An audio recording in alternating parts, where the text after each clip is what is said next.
Yo, video number 2, continuation pa rin po ito sa nagaganap na programa dito sa Pakil laban sa Ahonan Dam.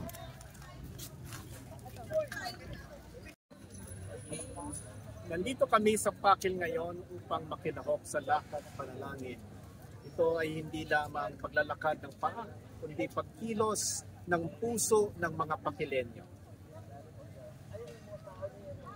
Sa mga puno, inukay, pagbumagyo, mga lupat, dadaghan naman yan sa lawa ng Laguna. Lalong bababaw ang lawa ng Laguna. At pagka sumunod ng mga bagyo, tag-ulan, hindi na ma-absorb ng lawa ng Laguna yung tubig na dati yung ma-absorb. Itatapon ito sa mga bayan ng Laguna at ng Rizal. Kasama na yung bayan ko sa Cainta na laging binabaha. Lalong babahain. At bukod dito, wawasakin ito lahat ng mga magandang lugar dito sa Pakil. Pati yung kailang mga religious site dito, ay wawasakin. Walang pakundangan para nakita ng malaking pera. Hindi lang wawasakin, pati yung kuryenteng mapupudos nito, ibebenta ng napakamahal sa taong bayan. Kaya parang lagaring hapon ang parusang ipapaabot nito sa ating mga mamayan. Kaya nandito ako, mula sa Cainta, nagbiyahe ako pupunta dito bilang pakikisa sa mga mamayan ng Pakil at ng Laguna na matagal nang tumututol dito sa paggawa ng dam dito sa Ahonan. At pagsuporta sa kanilang mga pagkilos, sa kanilang statement na gagawin laban dito sa Ahonan Dam at laban kay Razon. Alam mo Razon, grabe na ang yaman mo Sobra-sobra na. Kaya huwag mo nang wasakin ang kabundukan ng Pingas para lang magkamal pa ng dagdag na kayamanan. Hindi mo na madadala sa hukayan. Protektahan lang natin ang kapakanan ng taong bayan at ng mga mamayan, hindi lamang dito sa Pakil, kundi sa buong Laguna. Pati Rizal, apektado kami. Kaya yun ang aming panawagan. Itatapon ang malaking bahagi ng loob ng tubig doon sa mga baybayin ng lawa. Tatamaan ng Laguna, tatamaan ng Rizal, kasama ng Taytay at ang aking bayang Cainta. Magtutuloy-tuloy ang pagbaha dito sa ating bayan. At papalakpak ang mga taga-DPWH at mga congressman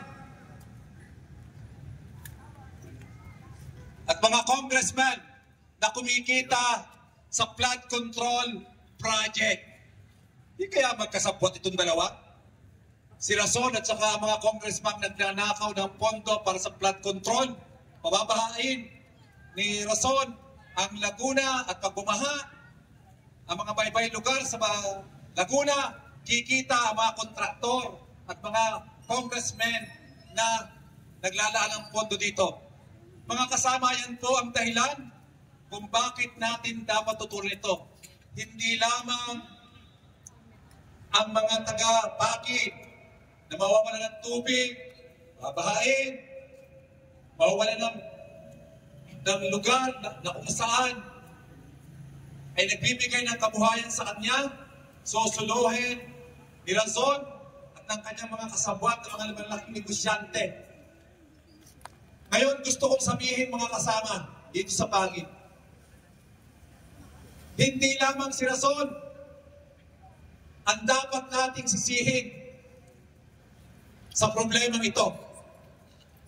Dapat nating sisihin ang national government, ang Malacanang, dahil kung walang approval ng Malacanang, kung ang Malacanang, ang Senado at ang malaking bahagi ng Kongreso ay tutol sa pagwasak ng ating kapaligiran, ng ating kabundukan, na katulad natin, hindi papayagan mabungkal itong Pingas na kabundukan ito.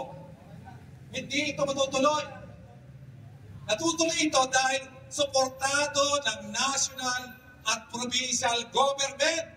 At ang duda ko, suportado rin ng inyong mayor.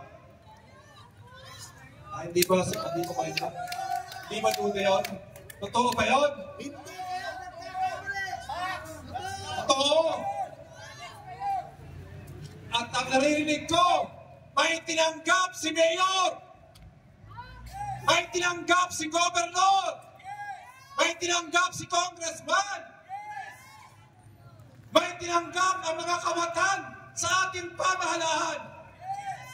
Yan po yung dahilan kung bakit nangyayari ang hindi maganda, kung bakit nangingibabaw ang kasamaan dito sa ating bayan. Kaya't kasabay po ng ating pagtutol at paglaban kay Razon, idamay po natin, isama natin yung mga opisyal ng ating gobyerno sa Senado, sa Kongreso at Malacanang. Binibidyo mo? Dahil sila ang nagbigay ng permit. Kasi isagot natin yan. Kung ako ang presidente, mangyayari ba yan? Kung ako ang presidente, mangyayari ba yan? Sila ang presidente. Sila ang ibinoto ng ating mga kababayan na pabor sa mga paggawa ng mga dam na mapanira sa ating kalikasan. Kaya tuloy. Kaya, mga kasama, buuin na natin ang ating paninisip. No? Yung grupo ng Manapak ay dapat natin pasalamatan dahil sila namuna sa pagsusulong ng laban ito. Si Ate Norma ay nagsakripisyo na rin dahil yung kanyang pamangkin na si Daisy ay nakulong dahil sa pakikipaglaban. Si Aba at ang iba pang leader dito, si Melody, si Mayor Melody, yan ang aking mayor. Si Mayor Melody, yan dapat ang ating kinikilala at tinatangkilik. Hindi ang mga trapo, hindi ang mga kawatan sa gobyerno na sinasakripisyo ang lahat para sa kapakinabangan ng kailang pamilya, ng kailang sarili. Hindi ng mga taga-Pakil, hindi ng mga taga-Laguna, hindi ng sambayanang Pilipino.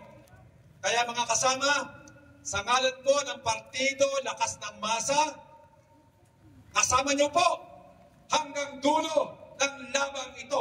Maraming salamat at mabuhay po kayo. Ating mga kaibigan dito sa Pakil, kita Calyodi at sa PLM, sa Manapak, ang magigiting ng mga kasapi ng Manapak. At ako'y nagagalak at marami tayong nakita mga kabataan na kasama natin dito kasi ito ay inyong laban. 10 na mga kasama ko sa Angat Kalikasan, Katutubong Pilipinas at saka sa ML Party List. Isang mapagpalayang at maulan na umaga sa ating lahat.